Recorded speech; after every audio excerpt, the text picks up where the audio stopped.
Presiden Prabowo Subianto minta evaluasi menyeluruh program MBG makan bergizi gratis. Presiden dengan tegas menekankan setiap program prioritas negara harus dijalankan secara disiplin, tepat sasaran dan bebas dari segala bentuk penyimpangan.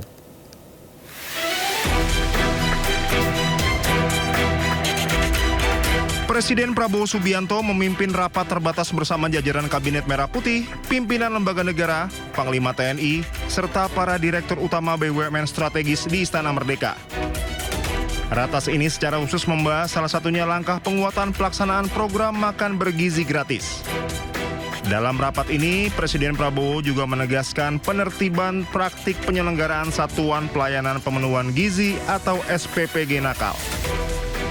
Di akhir rapat, Prabowo dengan tegas menekankan setiap program prioritas negara harus dijalankan secara disiplin, tepat sasaran, dan bebas dari segala bentuk penyimpangan. Menteri Koordinator Bidang Pangan Zulkifli Hasan mengatakan telah meminta waktu 1 bulan untuk menyelesaikan masalah MBG. Ya, jadi saudara, nomor 2 tadi mengenai MBG akan menyelesaikan persoalan-persoalan yang selama ini menjadi hambatan atau penyalahgunaan. Kami minta waktu satu bulan, ya. 1 bulan lagi, 1 bulan untuk menyelesaikan, merapikan. Setelah itu langkah-langkah berikutnya kami akan laporkan Bapak Presiden untuk nanti diputuskan, diberi arahan seperti apa keputusan akhirnya. Julhas mengungkapkan pemerintah telah memetakan sejumlah kendala dalam pelaksanaan program MBG. Di antaranya penyalahgunaan program, penetapan titik penerima manfaat, hingga ketersediaan satuan pelayanan pemenuhan gizi untuk mendukung pelaksanaan penyaluran MBG di sejumlah daerah. Pembenahan tersebut merupakan bagian dari komitmen pemerintah memperkuat tata kelola program MBG sehingga pelaksanaannya semakin efektif, transparan, dan mampu menjangkau seluruh penerima manfaat sesuai tujuan program. Tim Liputan Anyus melaporkan. Wakil Kepala Badan Gizi Nasional Agustina Arumsari ungkap pemerintah tengah mengkaji ulang penerima manfaat program MBG. Penataan penerima manfaat dibahas langsung dalam rapat terbatas ratas yang dipimpin Presiden Prabowo Subianto di Istana Kepresidenan Jakarta. Dari rapat itu bagian akan berhenti beri MBG kepada anak-anak sekolah yang berasal dari keluarga menengah ke atas atau yang berasal dari desil 8 hingga 10. Bahwa yang perlu diefisienkan, yang tidak harus menerima lagi program MBG, ya silakan tidak usah menerima lagi.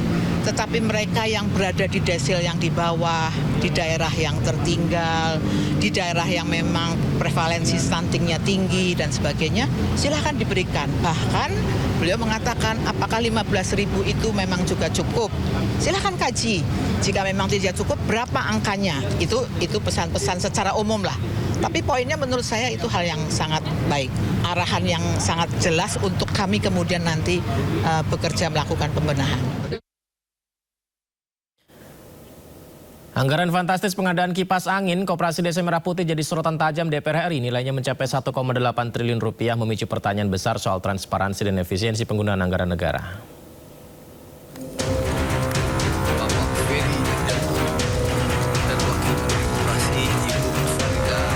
Angka 1,8 triliun rupiah untuk pengadaan kipas angin di program Koperasi Desa Merah Putih mengundang polemik. Dalam rapat kerja Komisi 6 DPR RI bersama Menteri Koperasi, anggota Komisi 6 DPR Mufti Anam mempertanyakan rincian pengadaan kipas angin itu, mulai dari spesifikasi barang hingga sumber anggaran. Sorotan muncul setelah disebut nilai pengadaan mencapai 1,8 juta rupiah per unit. Padahal harga kipas angin yang banyak dijual di pasar atau e-commerce berada di kisaran ratusan ribu rupiah. Hari ini rakyat sedang dihebohkan dengan isu adanya pengadaan kipas angin 1,8 juta, Pak. Yang nilainya 1,8 triliun, Pak. Lalu kemudian dari isu ini kami coba mencari informasi, tapi kami tidak dapat satu informasi pun dari pemerintah adanya pengadaan ini. Kami juga mencari informasi ke pihak-pihak terkait juga tidak berani jawab. Maka pada kesempatan ini kami ingin tanya kepada Pak Menteri, isu soal pengadaan 1,8 juta kipas angin dengan anggaran 1,8 triliun itu betul tidak, Pak? Menanggapi hal itu, Menteri Koperasi mengaku belum mengetahui adanya rencana belanja itu. Ia menyebut harga bisa berbeda pada merek tertentu. Soal kipas angin ini saya nggak tahu. Ini karena pengadaannya bukan di kami, Pak. Tapi rasanya angka yang ada itu kalau bentuk kipas anginnya yang model ada di Imatsu MDF itu harganya di Shopee ini 11.464. Jadi apa namanya? Tapi itu saya nggak tahu persis. Hingga kini rincian pengadaan masih menjadi perhatian dalam pembahasan di DPR. Pemerintah diharapkan bisa memberikan penjelasan lebih lanjut mengenai program itu. Dari Jakarta, Ade Firmansyah, iNews melaporkan. Ya, kita bergeser ke Kejaksaan Agung, pemirsa, di mana kuasa hukum Febri Ardiansyah, Hotman Paris, memberikan keterangan pers. Nanti saya kasih tahu. Ini jadi tanda tangan beliau hari ini tanggalnya. Sebelah kiri, Ya. sebelah kiri sini, kiri. Majuin ke depan, Pak. Ke tengah.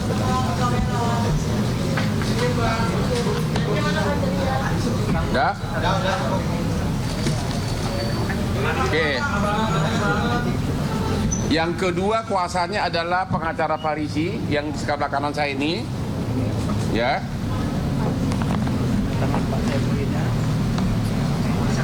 Jadi ada 2 tim pengacara. Yang sebelah kiri adalah asisten saya.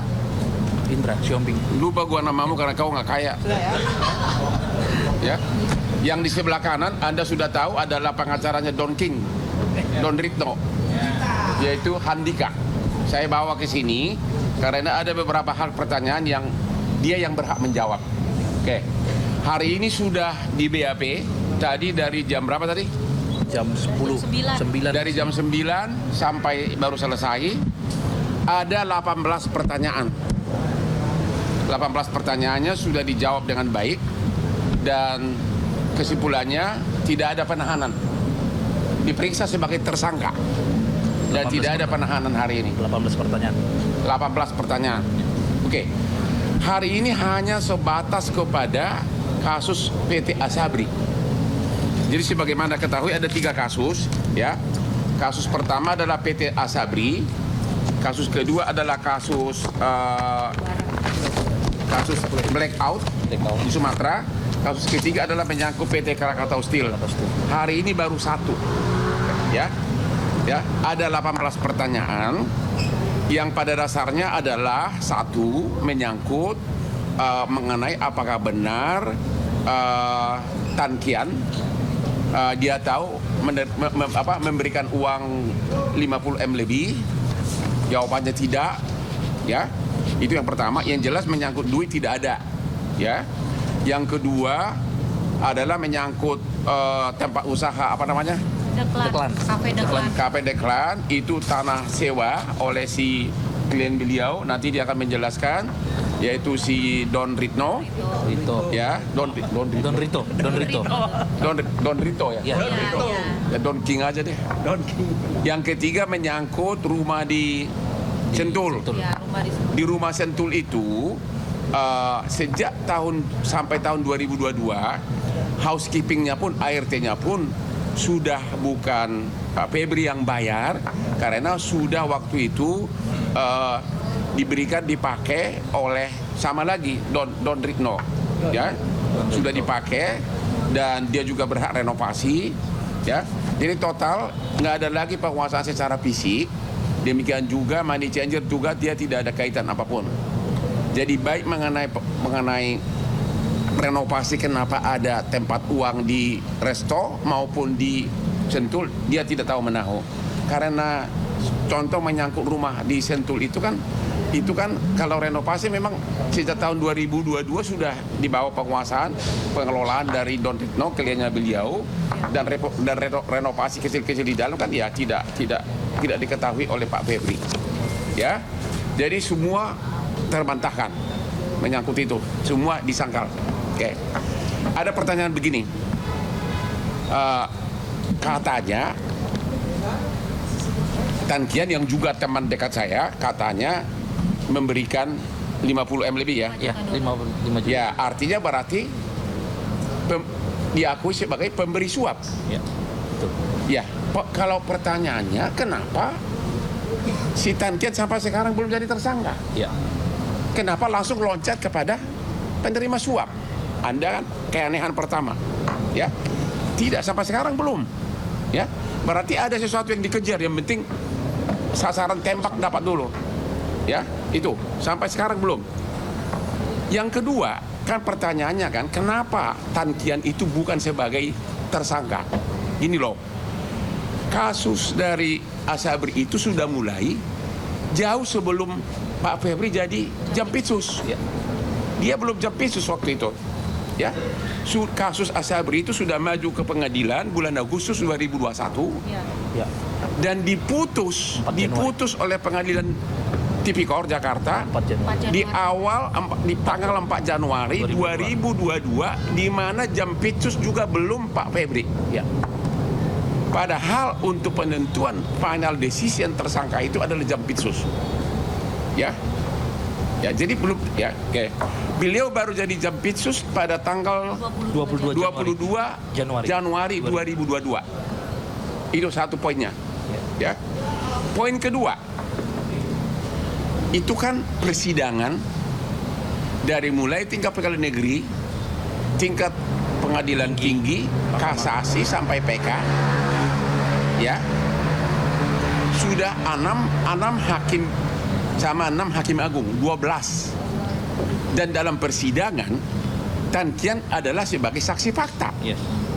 Tidak pernah ada pertanyaan dari saksi, dari hakim, kenapa bukan sebagai tersangka. Dan putusannya sudah ingkrah, ya, sudah final, ya. Jadi berarti 12 hakim tidak pernah mempersoalkan status daripada Tan Kian sebagai hanya sebagai saksi. Jadi udah satu, kalau dia pemberi suap, kenapa bukan sebagai tersangka sekarang? Kenapa yang malah Jampitsus yang begitu jabatan tinggi dalam PNKU langsung jadi tersangka? Yang kedua, sidang sampai PK sudah 12 hakim dia pokok perkaranya dia tidak pernah sebagai tidak ada persoalan mengenai bahwa dia sebagai saksi murni. Oke.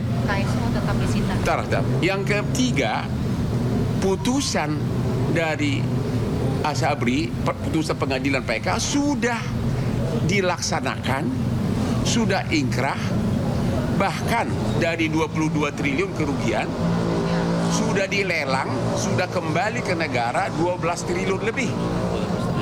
Sudah kembali ke negara 12 triliun lebih. Tidak ada juga pertanyaan soal Tan Kian. Ya. Jadi asetnya bahkan masih banyak lagi yang mau dilelang. Sehingga kalau ada tuduhan bahwa korupsi 22 triliun itu sudah salah total. Karena sudah dilelang, sudah kembali ke kas negara 12 triliun lebih. Itu kesalahan ketiga. Udah 3 ya. Oke. Sekarang mengenai apa kaitan dari Tan Kian. Ternyata Tan Kian itu nggak ada kaitannya apapun dengan Asabrinya. Dia tidak ikut menikmati fasilitas apapun, preminya tidak ada. Ingat itu. Yang ada adalah salah satu terdakwa dalam kasus Asabri, yaitu Beni Cokro, punya tanah. Dia bikin KSO, kerjasama operasi dengan Tan Kian.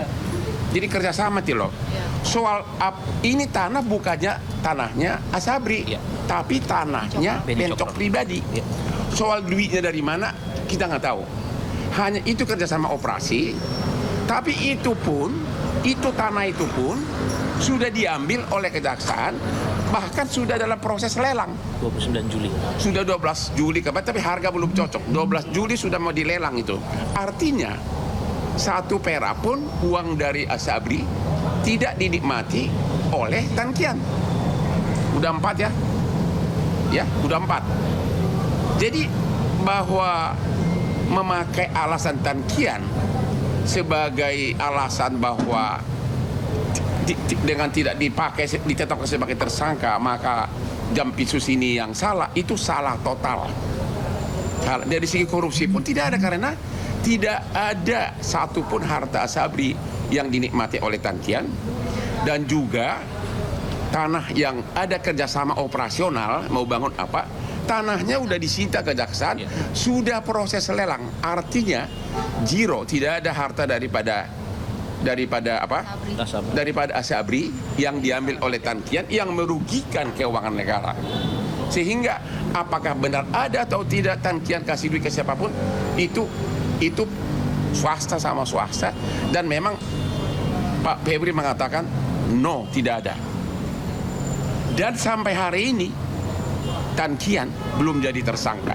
Jadi bagaimana bisa pemberi suap bukan tersangka, sedangkan pejabat tinggi penegak hukum yang dibanggakan oleh Bapak Prabowo, ya nanti saya cerita kenapa saya mau ikutan di sini, langsung dijadikan tersangka.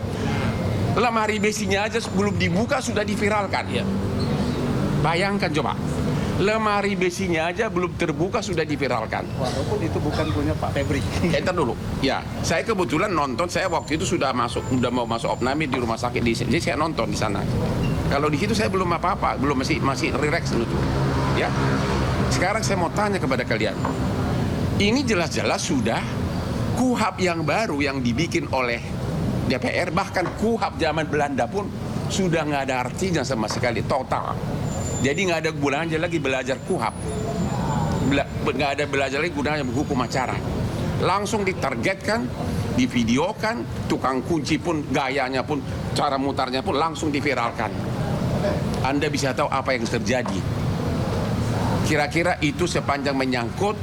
Jadi ada 4 tadi ya. Mudah-mudahan anak-anak sekalian sudah mencatat ya.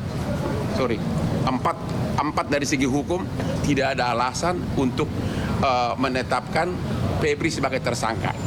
Ya. Sementara itu nanti juga ditanya rekan saya pengacara, ada tambahan nggak? Silakan. Baru kita ya. Silakan. Sebenarnya kalau di dalam perkara ini gini, ini perkara Pak Farisi namanya. Saya Pak Farisi ya, salah satu pengacara Pak Febri. Ini perkara berbingkai. Berbingkai itu artinya apa? Artinya ini mempersoalkan kewenangan Pak Febri pada saat dibilang katanya pada saat Jampitsus. Oke ya, itu bingkainya yang dipersoalkan di sana. Nah sekarang dalam bingkai itu dia katanya menerima suap.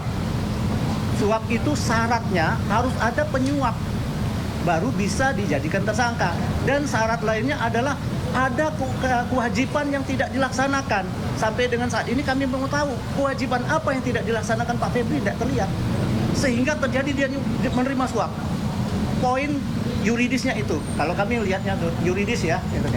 Nah, kalau hal-hal yang menyangkut masalah cara pandang segala macam, saya silakan. Saya nggak berani ngomong. Saya hanya bisa yuridis. Kalau Anda berpikir bahwa wah ini ada framing artinya, itu silakan. Oke. Jadi untuk meringkaskan ya, sebelum tanya jawab khusus ini, satu kelemahan hukum pertama dari pihak penyidik sebelah sana adalah bahwa Febri tidak mengakui pernah menerima uang yang 50M++. Kedua, juga yang kedua, kalau benar Tan Kian adalah pemberi suap, kenapa nggak jadi tersangka? Kenapa langsung dikejar pejabat senior? Ya. Yang ketiga, tidak ada aset daripada Asabri yang dinikmati oleh Tan Kian karena adanya hanya aset di luar Asabri yang dianggap oleh JPU mungkin sebagai TPPU, yaitu tanah, dikerjasamakan operasikan KSO dengan Tan Kian, tapi tanah itu pun sudah diambil, sudah dilelang tapi belum laku, ya. Apalagi dan mengenai keberadaan uang ya di 2 tempat itu beliau tidak tahu. Itu kira-kira inti poinnya.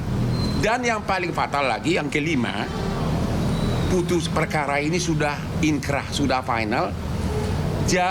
Jauh sebelum dia jadi Jampitsus. Dia Jampitsus akhir Januari 2022. Ini sudah disidik jauh sebelumnya, tahun 2021. Berarti penentuan siapa tersangka adalah Jampitsus pada waktu itu. Itu. Kemudian sampai PN, PT, MA, kasasi tidak ada, dan Tan Kian juga hadir sebagai saksi fakta di persidangan. Tidak ada satupun yang mempersoalkan bahwa dia harusnya sebagai tersangka. Karena biasanya dalam pengalaman kita, kalau ada itu dalam pertimbangan hakim maka ditulis bahwa terbukti terdakwa bersama-sama dengan ini ada. Seperti kasus asistennya Nadiem disebutkan bersama-sama dengan siapa, ada. Ini tidak ada. clean 100%. Karena sudah ada putusan pengadilan, maka putusan pengadilan harus dianggap benar. Itu adalah prinsip norma hukum. Itu kira-kira, silakan bertanya dulu soal. Wow. Satu-satu. Dari media, Pak. Ini kan beberapa waktu lalu Pak Febri telah mengakui bahwa rumah yang disentul itu adalah memang rumahnya. Tapi terkait dengan isi dan Satu-satu. Iya, saya mau jawab, Nyong. Ya. Rumah itu dulunya adalah rumah mertuanya.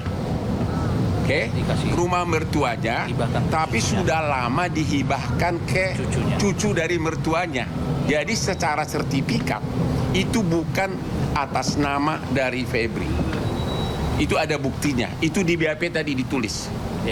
Ya, itu rumah mertuanya. Kebetulan mertuanya marga Marbun, satu marga dengan istri saya tercinta Marbun, Buru Marbun. Nah, sudah dihibahkan itu ke cucunya kan tadi? Iya, cucu. Ke cucunya, yaitu anak dari Febri. Itu sudah sertifikat namanya, dan itu sudah jauh sebelum kasus Asabri. Jadi bukan rekayasa. Udah dibilangin tadi sejak tahun 2022 itu sudah dibawa penguasaan dari klien dia Don Ritno sebagai Don Rito atau Don King. Nah, sekarang karena menyangkut uang itu kami tidak berhak menjawab. Silakan jawab dulu, Box. Menyangkut uang ya. Uang dari Tan Kiang 5 juta dolar Singapura mau dihubungkan dengan barang bukti berupa uang yang ada di Cafe Cipete di tempat money changer, kemudian di rumah Sentul. Itu pasti tertolak karena sumbernya bukan dari Tan Kiang. Ada uang masuk 80 M. Mana? Nih, Ibu terangin deh, ini uang apa nih? Ada 80 miliar dari rekan bisnis dari kliennya dia, tapi saya tidak berhak menjawab masuk ke kliennya dia. Betapa kayanya kliennya dia, tapi lebih kaya saya. Jadi sekali lagi kami sampaikan, uang berupa dolar Singapura maupun dolar Amerika yang disita dari Cafe Cipete itu bersumber dari kerjasama dengan seorang pengusaha. Tapi mohon maaf, hari ini pun kami belum berani menyebut namanya. Untuk apa? Untuk membangun pelabuhan di Kalimantan Timur. Dan salah satu ada 80 miliar. Selain daripada uang yang ditemukan di kafe, juga ada transfer ke perusahaan dalam rangka kerjasama itu. 80 miliar ya? Berdasar perjanjian yang sah. Jumlahnya adalah kurang lebih 80 miliar. Jadi kami simpulkan, jika dihubungkan dengan uang yang ditemukan di kafe sebanyak 3,2 juta US dolar Singapura dan 870 ribu dolar Amerika, itu pasti bukan dari saudara Tan Kiang. Ya. Kami pastikan juga keterangan saudara Ferry Boboho yang mencoba dihubungkan dengan barang bukti itu pasti tertolak secara hukum. Itu firm. Kedua, jika dihubungkan dengan perkara suplai batu bara di PLN, itu juga pasti tertolak secara hukum. Karena klien kami tidak ada urusan dengan para supplier. Mungkin fokus ini dulu Asabri, baru kita nanti ke sana. Oke. Asabri dulu, ada pertanyaan. Udah puas? Masih ada pertanyaan? Jangan diulang lagi pertanyaan yang sama.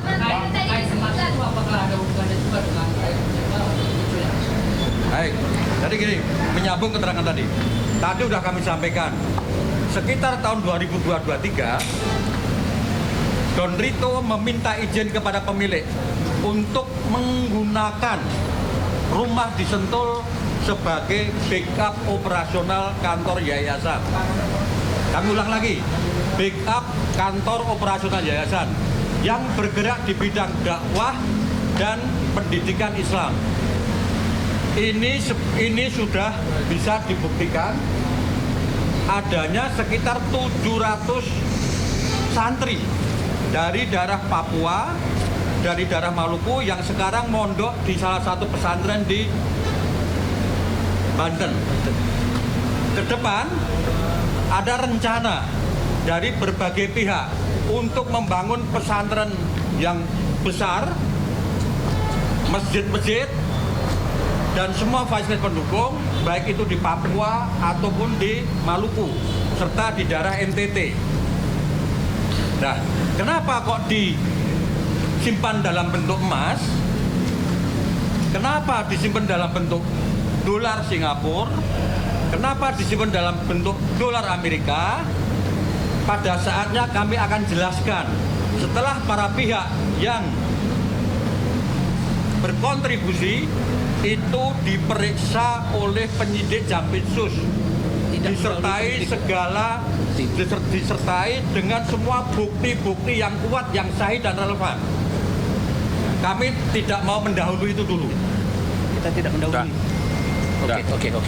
Jadi sementara itu. Jadi sekali lagi semua unsur pembuktian yang vital untuk membuktikan adanya suap tidak dipenuhi. Pemberi suap tidak tersangka, uang harta Asabri tidak ada dinikmati oleh Tan Kian, sudah disita dan sudah dilelang, dan salah total pernyataan penyidik Polri yang menyatakan kerugian negara 22 karena 22 itu sudah kembali 12 triliun dari lelang putusan PK pengadilan. Ya, sisa masih banyak tanahnya, termasuk tanah KSO antara Bencok dengan si Tan Kian ini sudah dilelang tapi belum laku. Jadi 1 meter pun Tan Kian tidak menikmati apapun. Pertanyaannya, kenapa Tan Kian mau katanya membuat berita acara? Waktu akan menjawab. Ya, waktu akan menjawab apakah dia akan tetap sama itu atau tidak, atau apa yang dikhawatirkan. Kami tidak bisa ngomong sekarang. Waktu akan menjawab. Asabri itu dulu ya, nggak ada lagi yang aneh. Bang, mengenai Asabri, Bang, sebenarnya penegasan status PMD itu tersangkanya berdasarkan sprendik dari Polri atau dari sprendik kejaksaan? Yang mana yang sekarang? Asabri, Bang. Kan statusnya dulu, Asabri yang mana? Kan status PMD kan di